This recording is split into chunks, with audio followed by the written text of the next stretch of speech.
आजच्या पहिल्या सर्वसाधारण सभेमध्ये सर्व नगरसेवकांचे, माननीय अध्यक्ष महोदयांचे आणि सर्व उपस्थित पत्रकार तसेच इतर नागरिकांचे मी सर्वांचे शब्दसुमनाने स्वागत करतो। यानंतर पहिली आपली नगरपालिका असल्यामुळे सभागृहात स्वागत करण्याकरता मी संदीप पाटील यांना आवाहन करतो की त्यांनी एकेकाचे नाव घेऊन सूत्रसंचालन करावं आणि आपण पुष्पगुच्छ देऊन सर्वांचे स्वागत करू। आज आपली पहिली सर्वसाधारण सभा होत आहे। या सर्वसाधारण सभेसाठी उपस्थित आपल्या लोकनियुक्त नगराध्यक्ष मॅडम यांचे स्वागत माननीय मुख्य अधिकारी सरांनी करावे अशी मी सरांना विनंती करतो।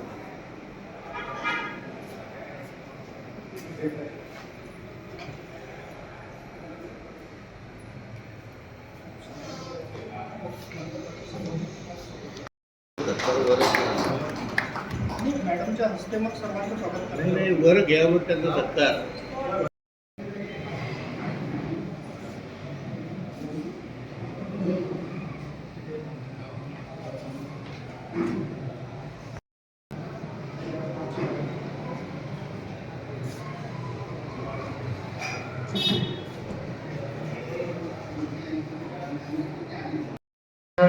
अशी 15 मिनिटे उमेदवारी मागे घेण्याकरता संधी राहील। 11:45 वाजता जी नावे उर्वरित राहिलेली आहेत ती वाचून दाखवू आणि आवश्यकता असल्यास मतदानाची पुढील कार्यवाही सुरू करू। लोक आकर्षण पत्र वर्णनाक्रमे घोषित करा।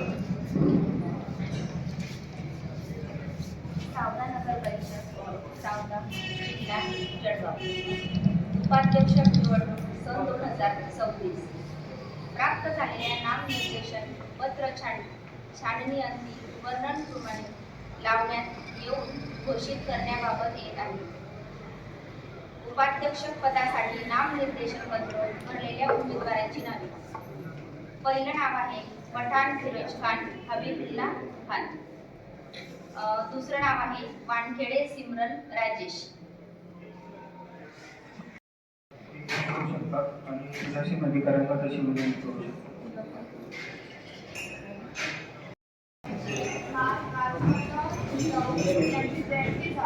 स्वामी विवेकानंद यांची जयंती झाली। आपल्या नगरपालिकेचा प्रोटोकॉल असतो की ॲटलिस्ट नगरसेवकांना आपण ते सर्क्युलर त्यांच्यापर्यंत पोहोचवून ती जयंती आपण नगरपालिकेमध्ये साजरी करत असतो।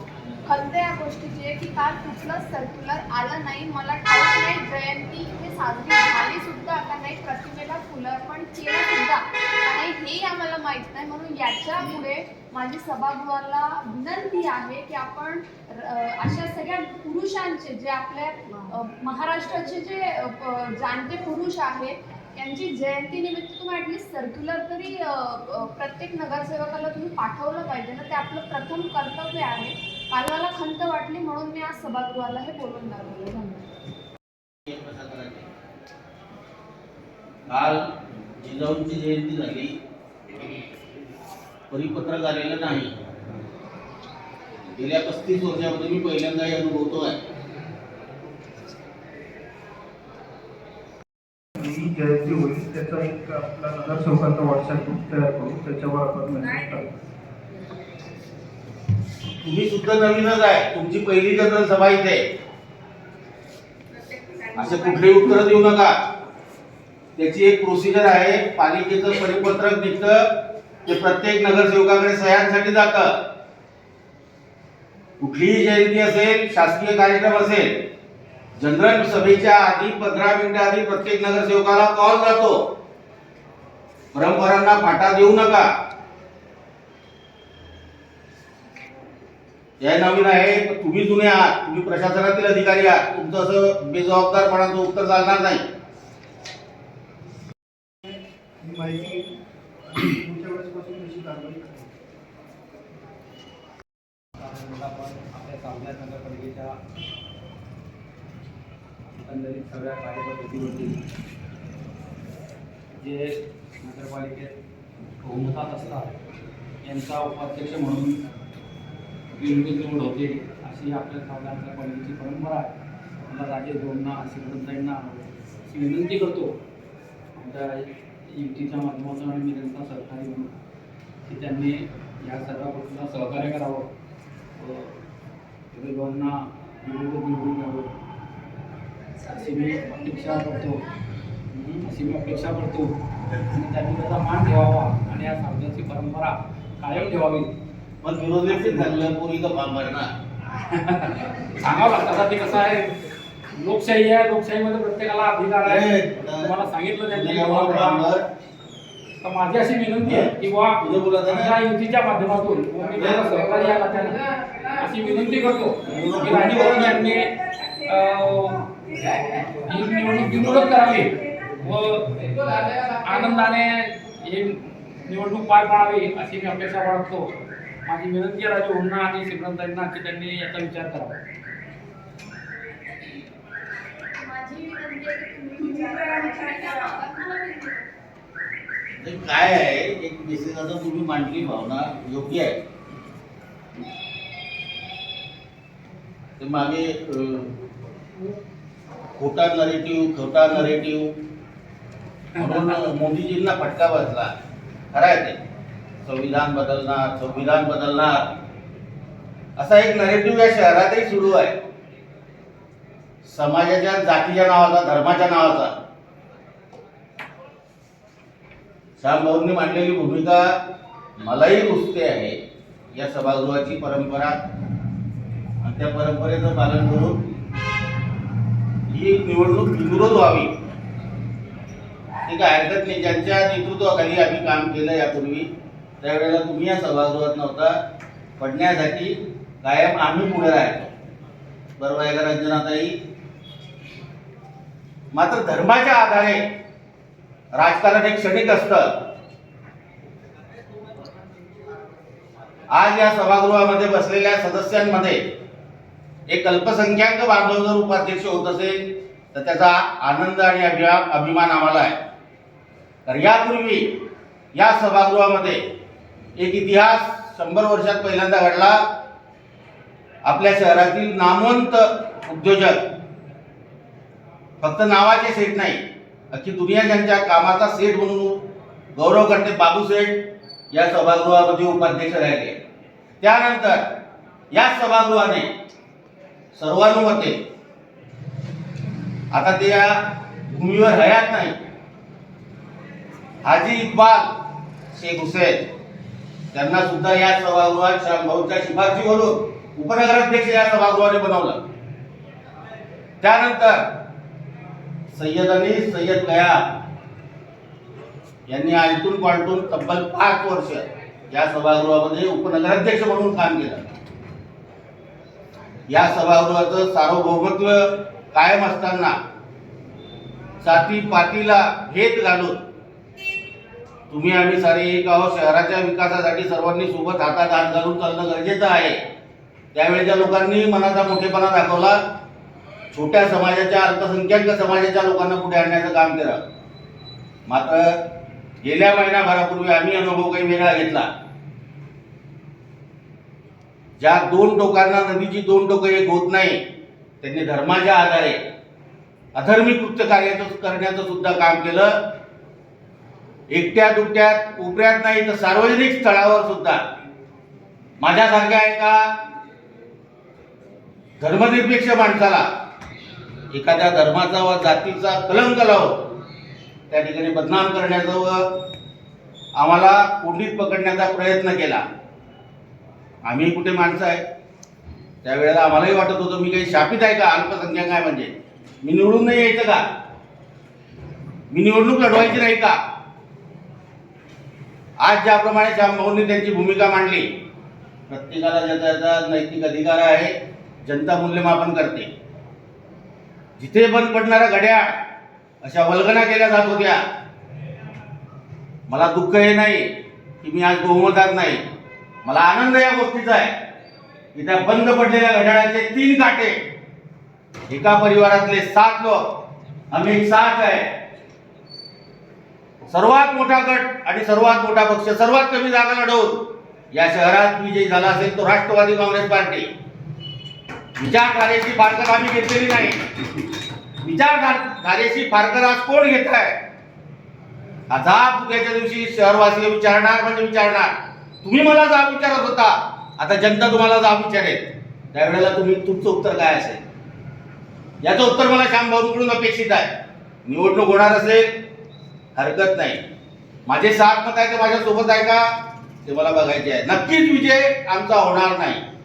पराभव समोर दिसताना सुद्धा बारूद के ढेर पे खड़े रह के जंग का ऐलान करने की ताकत सिर्फ राजेश वानखेडे में है. पराभवासाठी समोर गेलो, विजय होऊन लोकांनी विजयश्री डोळ्यामध्ये घातली. अनेक पराभव जीवनात पचवले, परंतु हा पराभव जिव्हारी लागणारा होता. तो पराभव नाही, लोकांनी मला सुखद माझा असा मार्ग करून दिला. हरकत नाही, आम्ही सातत्याने अल्पसंख्याक समाजाच्या सोबत हातात हात घालून लहानचे मोठे झालो आहोत. माझ्या विचारधारेमध्ये तसूभर सुद्धा फरक पडला नाही. मात्र कुणाच्या पडतो आहे आज या सभागृहात, ज्यांना एक दुसऱ्याची सावली चालत नव्हती कालपर्यंत. गेल्या निवडणुकीमध्ये झालेल्या 5 वर्षामध्ये या पालिकेच्या अध्यक्ष वनिता पंकज येवले, त्यांचे तत्कालीन सहकारी सुद्धा या सभागृहामध्ये आज विराजमान आहेत. त्यांनी कशा प्रकारचा संघर्ष 5 वर्ष केला हे आम्ही उघड्या डोळ्यांनी बघितलाय. त्यावेळेच्या साक्षीदारांना विचारा. प्रत्येक ठिकाणी प्रत्येक विषयावर धर्म आणि समाज यावर राजकारण काट्याचं चाललं, काट्याचं. काळाचा महिमा आहे. आणि तेच उद्धव साहेब बोललेले आहे, बाळासाहेब ठाकरे बोलले आहे, गेले ते कावळे राहिले ते मावळे. त्या मावळ्यांच्या जीवावर ही सेना उभी आहे. हा आनंद आहे. आणि त्यासाठी बोलवणारा हा बगीचा बोलवण्यासाठी ही शहरवासियांची जनता जी आहे, ही जनता जनार्दन न्याय त्यांनी त्यावेळेलाही केला, आजही करेल, उद्याही करेल. आपल्या भावना लक्षात घेऊन मी सुद्धा सिमरनला विनंती करतो, कारण ती मुलगी माझी घरात असेल. आज या सभागृहाची सदस्य आहे. या सर्व माता भगिनींच्या समक्ष मी सुद्धा तिला एक आपली मुलगी असो, माता भगिनी एक सदस्य म्हणून माझी विनंती असेल, शहराच्या रूढी परंपरेला फाटा न जाऊ देता या निवडणुकीतून उमेदवारी अर्ज तिने सुद्धा माघारी घ्यावा व ही बिनविरोध निवडणूक या ठिकाणी होण्यासाठी मदत करावी अशी मी आमच्या पक्षाच्या वतीने, गटाच्या वतीने सिमरनला विनंती करतो. फक्त एवढंच पाहायचं होतं. बोटवर झाल्यानंतर तिचे नाव मेन्शन करावं लागतात. तुम्ही बोलला नसता तर मला ती नाव तिथे लिहून घ्यायची होती की कोणत्या बाजूने किती मतं पडली आहे. धर्माच्या आधारावर बाळगणी करणाऱ्यांची मतं आज कुणाच्या पार्ट्यात जात आहे. दुसरीकडे आनंद एक होतोय की काही अल्पसंख्याक बांधव, कधी काळी आम्ही त्यांच्या समवेत काम केलेलं आहे. त्यांचा जन्म या घड्याळातून झालेला आहे. हेच ते घड्याळ. मला सुद्धा आनंद आहे का छोट्या समाजाचा माणूस मोठा होत असेल ते काम यापूर्वी राजेश वानखेडेनेच केलेलं आहे. या पुढेही करत राहू. व्यक्ती बदलत असेल मात्र मतं बदलत नाही. आमची जागा मनामध्ये आहे. मन कधीही खराब माणसाचं होऊ शकत नाही. ते काम आम्ही पेरलं. आम्ही जे पेरलं ते उगलं आणि आज तुमच्या सर्वांच्या समोर आहे. एकट्याची एक वाट, एक झुंज देऊन या ठिकाणी जो मॅन्डेट आम्हाला मिळाला, तुमचं सर्वांचं अभिनंदन, कौतुक करत असताना आमच्याबद्दल अभिनंदनाचे शब्द कोणालाही सुचणार नाही. परंतु मला माझा अभिमान आहे माझ्या जनतेवर. आणि मी सुद्धा माझ्या या सदस्याला विनंती करतो, त्यांनी किमान श्याम अकोले, जरी ते अपक्ष असले विपक्ष असले, कोण कुठल्या मार्गाने कसल्या पद्धतीने या निवडणुकीत कोणी काठावर पास झालं, कोणी सपास झालं, कोणी बहुमताने विजयी झालं. त्यामध्ये कोणाचा ना कोणाचा खारीचा वाटा दुसऱ्या बाजूने राहिलेला आहे. या मार्गाने ते त्या मार्गाने आज आम्हालाही बघायचं होतं आमच्यासाठी किती दरवाजे उघडतात. नाही उघडणार. ज्यांच्यासाठी दारं बंद केली जात होती त्याच्यासाठी आज सताड उघडी केली जात आहे. हरकत नाही. यांच्या विनंतीला मान देऊन तुम्ही अर्ज माघारी घ्यावा अशी तुम्हाला विनंती करतो. तुम्हाला तुमचं व्यक्ती स्वातंत्र्य, अभिव्यक्ती स्वातंत्र्य आहे. आपण आपला निर्णय घ्यावा.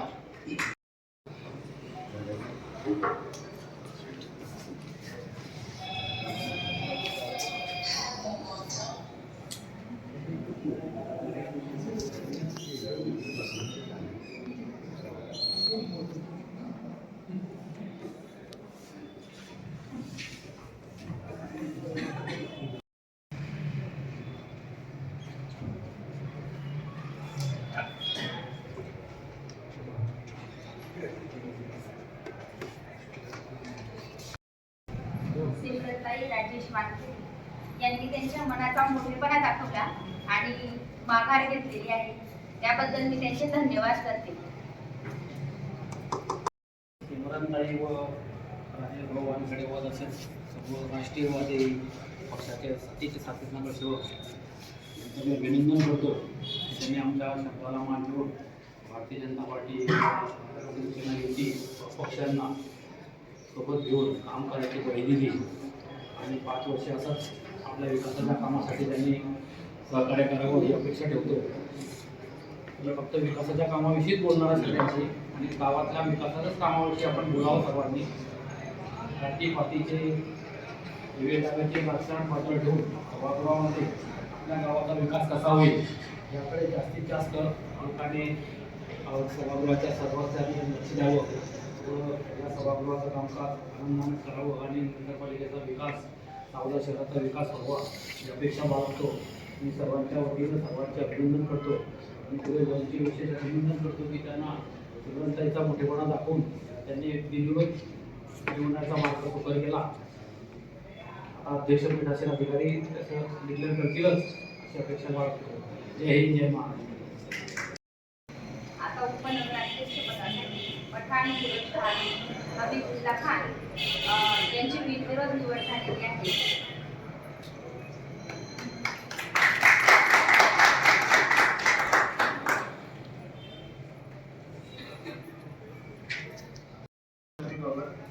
आपल्याला 3 नामनिर्देशन पत्र प्राप्त झालेले आहे.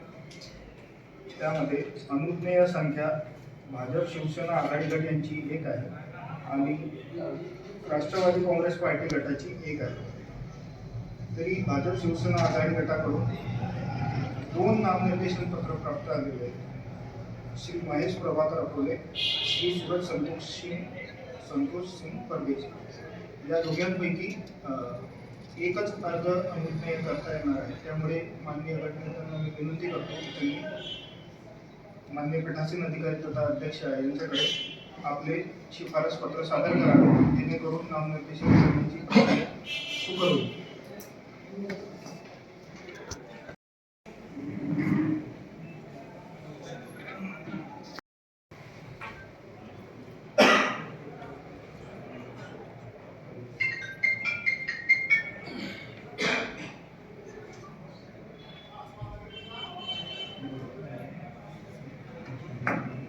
स्वीकृत सदस्य पदांचे नामनिर्देशन करण्याकरता भाजप शिवसेना आघाडी गट यांचे गटनेते यांनी श्री सूरज संतोष सिंग परदेशी यांचे नाव विनंती केलेली आहे आणि त्यांची विनंतीचा मान ठेवून माननीय अध्यक्ष यांनी ते मंजूर केलेलं आहे. त्यामुळे अनुज्ञेय 2 संख्येच्या जागेवर 2 नामनिर्देशन अर्ज शिल्लक राहतात.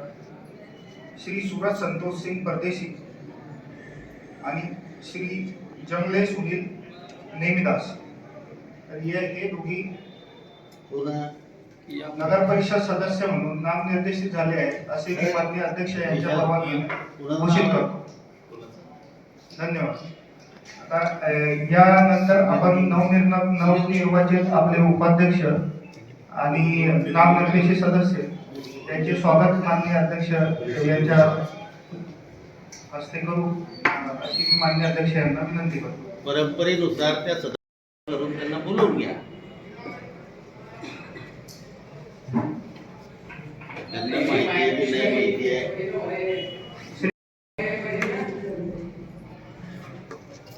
त्या दोघांना कॉल करून द्या. या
इकडे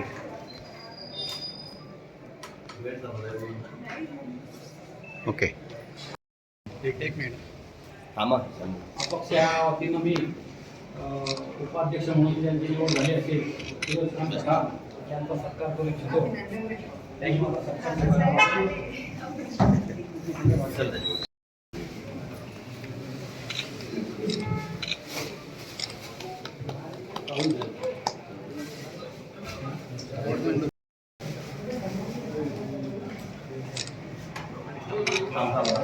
या सर्व मेंबर इकडं आता विनंती करेल की त्यांचं स्वागत करावं.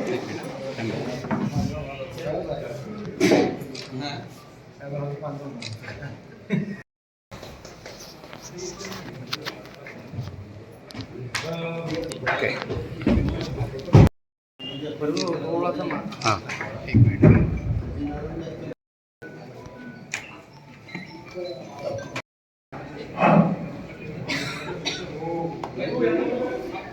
आपण या सभेला उपस्थित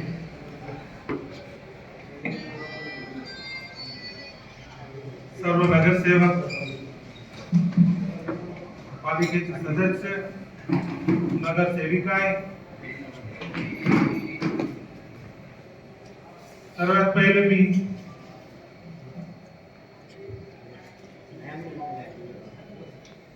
भारतीय जनता पार्टी शिवसेना शिंदेगड माननीय गिरीश भाऊ महाजन, चंद्रकांतजी पाटील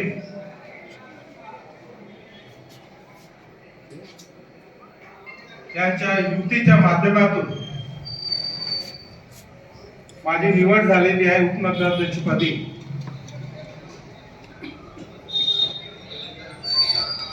सर्वात पहिले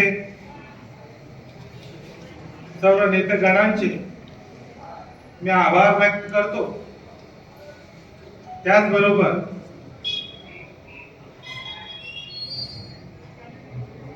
सभागृहातील नगराध्यक्ष, आमच्या गटनेता रंजनाताई, पंकज भाऊ, सचिन, मुकुल, प्रतीक्षा, आमच्या ताई तायडे मॅडम, विशालजी सोनवणे आणि माझ्या पत्नी तबस्सुम खान, त्याचबरोबर रुखसार, सूरजजी परदेशी,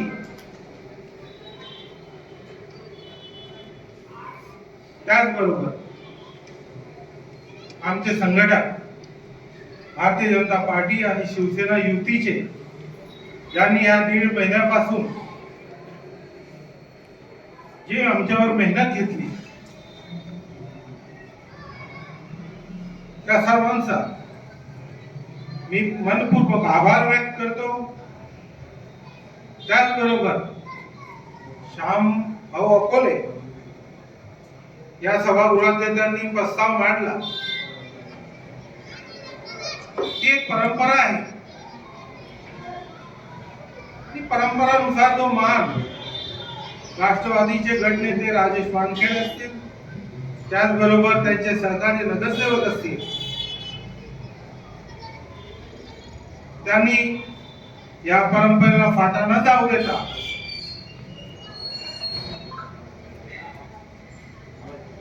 त्यांच्या मुलीचा, त्यांच्या सदस्यांचा अर्ज माघारी घेतला. त्याबद्दल मी त्यांचे आभार व्यक्त करतो.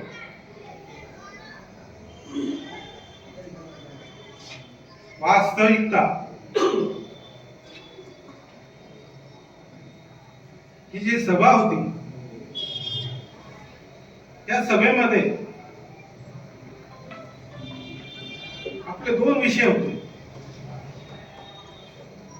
2 बरोबरही काही विषयावर अनेक वेगवेगळ्या विषयावर चर्चा झाली.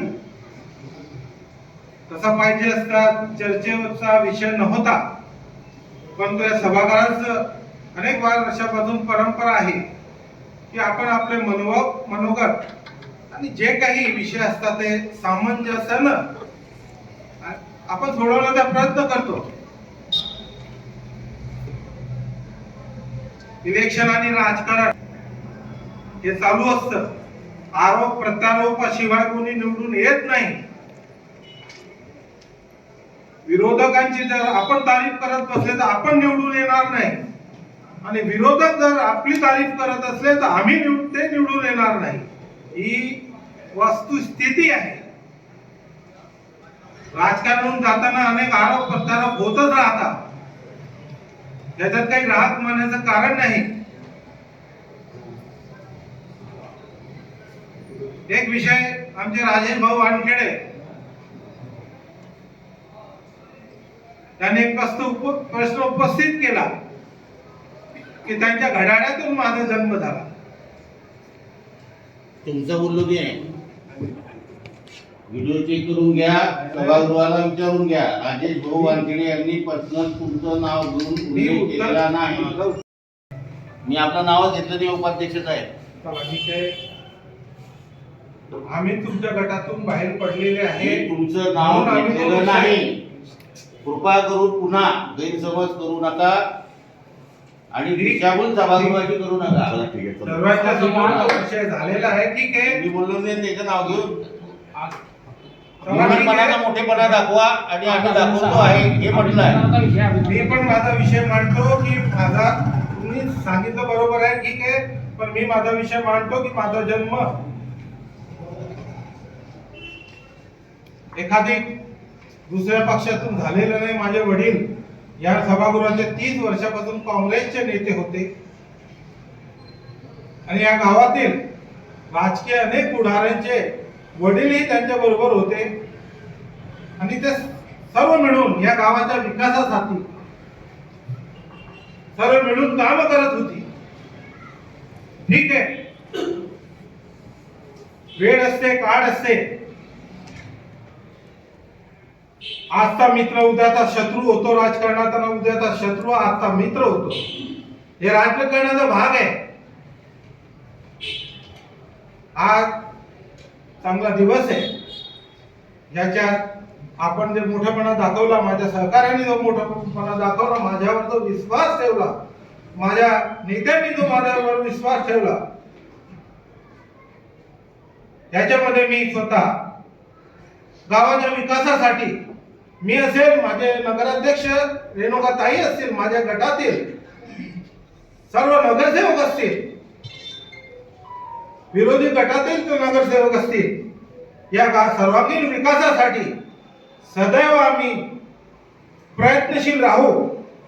पाणी पुरवठा असेल, रस्ते असेल, स्वच्छता असेल, आरोग्य असेल, शिक्षण असेल, या गावाच्या मूलभूत नागरी सुविधांना प्राधान्य देण्याचं आम्ही सर्व मिळून काम करू. कोणत्याही जातीचा भेदभाव न करता, पहिल्या नागरिकापासून तर शेवटच्या नागरिकांपर्यंत कोणत्याही जातीपातीचं न राजकारण करता त्यांच्यासाठी सदैव आम्ही झटत राहू. या गावासाठी सदैव आम्ही विकासाचा प्रयत्न करू, अशी मी सर्वांना ग्वाही देतो. सर्वांचा मी आभार व्यक्त करतो. अल्लाह देवाचा उपकार आभार व्यक्त करतो की मी आज 20 वर्षानंतर या सभागृहात नगरसेवक असताना आज अनेक वेळ अशी आली, ही पदं मला भेटत होती, मी घेतली नाही गावासाठी. मला गावासाठी प्रयत्न करायचे होते. उतरती कडा आहे, हळूहळू वय चाललंय, राजकारण संपत आलेलं आहे आणि आम्ही स्वतः येणाऱ्या काळामध्ये वेळ प्रसंग पाहून रिटायरमेंट घेऊ. सचिन तेंडुलकर जसा रिटायर झाला त्या प्रकारे आम्ही रिटायरमेंट घेऊ. या पदावर बसण्याचं कारण माझे सहकारी जे आहे रेणुकाताई, त्याही नवीन आहे. माझ्या बरोबर असणारे जेवढे नगरसेवक आहे याच्यामध्ये एक दोन सोडले तर सर्व नवीन आहे. माझा प्रयत्न राहील यांना मार्गदर्शन करून गावाचा विकास कसा करता येईल सदैव मी यांच्या पाठीशी, हे माझ्या पाठीशी राहतील. या गावातील सर्व नागरिक माझ्या पाठीशी राहतील.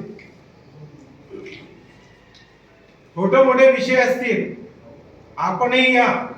आम्ही मागाची सीओ साहेबांची एक भेट घेतली होती, त्यामध्ये हा प्रश्न उपस्थित केला होता की गावासाठी कोणतंही राजकारण न करता आम्ही विरोधक असो की सत्ताधारी असो त्यांचे काम कोणतेही भेदभाव न करता आम्ही ते करू. असा विषय हा पहिले झालेला आहे आणि सर्वांगीण विकासासाठी आम्ही सर्व झटत राहू अशी ग्वाही देतो. मला आपण सर्वांनी 2 मिनिटं जे बोलण्याची संधी दिली, नगराध्यक्ष, विकासन अधिकारी असतील, आमचे सीओ साहेब असतील की माझे सदस्य असतील, त्या सर्वांचा मनपूर्वक मी आभार व्यक्त करतो. धन्यवाद.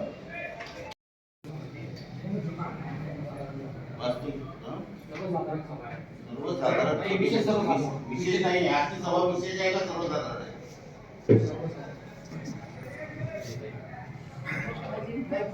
विषय सर्वसाधारण सभा जर असली तर त्याच्यावरती विषय घेतले जात नाही, फक्त विषयापुरती विषय होतात आणि ती मांडायची यांनी परवानगी दिली तरच मांडतो. सर्वसाधारण सभा ही फक्त उपाध्यक्ष निवडणूक आणि नामनिर्देशनाकरता जे त्यांचा वेगळा जे आहे त्यानुसार ती घेतलेली आहे. आता काय ही आपली सर्वसाधारण सभा आहे. विषय जर सर्वसाधारण खोलात सभा. गेलो असतो, तुमच्याशी चर्चा झाली, सगळ्यांना त्यांना अडचण दाखवा. एवढ्या मुद्द्यावरच सभा थांबली असती आजची. बरोबर आहे का? सभा लिपी सभापतीकडे दिलेलं आहे, पण सध्या त्यांना पहिली meeting आहे म्हणून आम्ही त्यांना ओळखतो. पालिका क्षेत्र म्हटलं म्हणजे आमचा सतीश पाटील. ठीक आहे, विषय मांडत नाही, परंतु एक सूचना मांडतो. वास्तविक हा महिलांशी संबंधित विषय आहे. ज्यांनी गेल्या काळामध्ये शिक्षणावर अधिक भर दिला त्या स्वतः एक महिला आहेत. रंजनाताई आज गटनेते आहेत. त्यांनी गेली 5 वर्ष सावदा नगरपालिकेची कन्या शाळा यावर बऱ्यापैकी काम केलं आणि आमच्या जयश्रीताई या त्या शालेय समितीच्या चेअरमन होत्या. गेल्या 4 वर्षात प्रशासकीय कामकाज चाललं. आपण त्या शाळेला किती वेळा व्हिजिट दिली, मी माझा प्रश्न तुम्हाला आहे.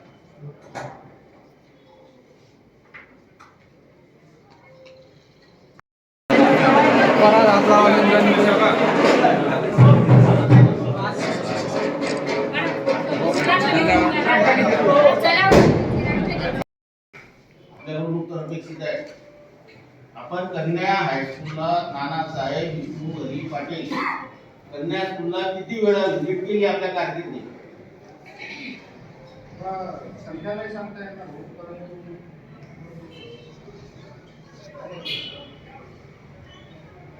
आता माझी तुम्हाला सर्व सदस्यांना विनंती आहे की ही सभा आटोपल्यानंतर कन्या शाळेच्या ग्राउंडवर तुम्ही सर्वांनी चला. हाकेच्या अंतरावर पोलीस स्टेशन आहे. नगरपालिकेची शाळा सुरक्षित आहे का? तिथल्या ग्राउंडची परिस्थिती बघितली का? इथे ग्राउंड तयार करण्यात आलेला आहे. प्रश्न माहिती आहे ते तुम्ही GPS आपण सोबत आणि पोलीस स्टेशनमध्ये तक्रार दाखल करावी लागली. त्या शाळेच्या स्टाफला आणि संरक्षण मागवावं लागलं. ही आमच्या शाळेची आज परिस्थिती आहे. कुठल्या विकासाचा वा विरोधाचा विषय नाही, माझ्या वार्डातला नाही, माझ्या वार्डासाठी भांडतोय. त्या शाळेमध्ये जाणारी जी मुलं आहेत, त्या मुली आहेत, त्यांना उभं राहायला ग्राउंड जागा तरी आहे का? तिथे प्रार्थना होते का? 26 जानेवारी तोंडावर आली आहे, प्रजासत्ताक दिन, आणि खेदाची बाब अशी आहे ते ग्राउंड खराब नाही झालं. कुठला तरी ठेकेदार एका दिवशी त्या ठिकाणी आला, आल्यानंतर त्याने असाच एक कागद त्या ठिकाणी दाखवला, महाराज कृष्ण विद्या मंदिर हा इस्मार्ट केला आणि या ठिकाणी आम्ही तुम्हाला राहून ट्रॅक, फूड गार्डन या पद्धतीच्या सुविधा तयार करून देण्यासाठी शासनाने निधी दिलेला आहे. कुठल्या योजनेतून आहे काही सांगितलं नाही, वर्क ऑर्डर नाही. मी काल जाणून कुठल्या विषयाची पूर्ण माहिती असावी म्हणून आपल्या बांधकाम अभियंत्याला विचारलं. त्यांचे सरळ हात कानावर गेले, मला काही माहिती नाही. अध्यक्ष साहेब, तुमच्या पालिकेच्या या सभागृहात कोणी यावं न यावं हा अधिकार तुमचा आहे. आणि नगरपालिकेची मालमत्ता जर सुरक्षित नसेल, मी त्रयस्थ ठेकेदार येतो आणि त्या ठिकाणी ते ग्राउंड फुटून निघून जातो. माझ्या माहितीप्रमाणे त्या कामावर खर्च 47 लाख रुपये आहे. पालिकेने ते काम केलेलं नाही. पालिकेने ना हरकत सुद्धा दिलेली नाही, एनओसी नाही. तुम्हाला माहिती सुद्धा नाही. तुम्ही दाखवा तुमच्याकडे कुठली वर्क ऑर्डर आहे का? एक मिनिट लक्षात घ्या. माझ्यावर विषय त्यामुळे मी बोलू शकतो. तुमच्यावरील विषय नाही म्हणताय. नाही, तुमच्या प्रशासकीय काळात तुमच्याकडे तुम्ही दिलेले एनओसी त्यांना आहे का? नाही, मला बोलून तर नाही. झाल्यानंतर नाही, मला बोलून घेऊ द्या. तुमचं एक्सपिरियन्स मी नंतर ऐकेल. माझा स्वहितासाठी हा विषय नाही. मी विरोधाला विरोध करणार नाही. जसं उपाध्यक्षांनी सांगितलं की आम्ही गेल्याच काळात अध्यक्ष सीओना भेटलो, त्यांना सांगितलं तुम्ही कधी भेटला चांगली गोष्ट आहे. राजेश वानखेडे त्याच्या सर्व सहकार्यांना घेऊन निवडणूक झाल्यानंतर 4 दिवसानंतर तुमच्याकडे येऊन बोललेला आहे. अध्यक्षांना मी आज प्रत्यक्ष पहिल्याने भेटतोय किंवा बघतोय. त्या ठिकाणी माझंही अभिवचन होतं. मला जो जनतेने मॅन्डेट दिलेला आहे तो मान्य आहे. मला ही भूमिका दिलेली आहे. मी या बाजूला बसणार आहे. मी डावीकडून उजवीकडे जाणारा माणूस नाही.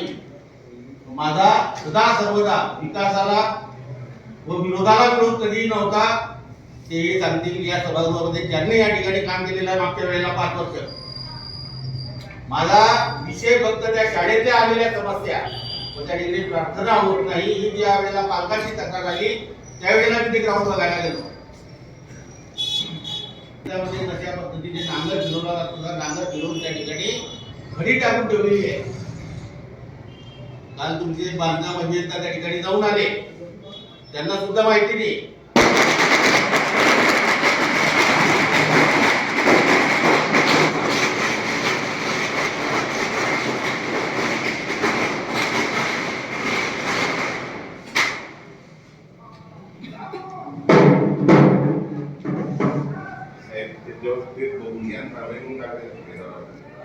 तो मेन विषय असा होता की मुख्याध्यापकांनी माझ्या कानावर टाकलं नाही. त्यांनी परस्पर त्या ठेकेदाराला करून दिलं. त्यांना ही मी त्यांना विचारणा केली, त्यामुळे ते पोलीस स्टेशनला गेले. बरोबर. नाहीतर पोलीस स्टेशनला मला माहिती नाही तुमचं त्यांचं काय बोलणं झालं. माझं फक्त पोलीस स्टेशनशी बोलणं झालं.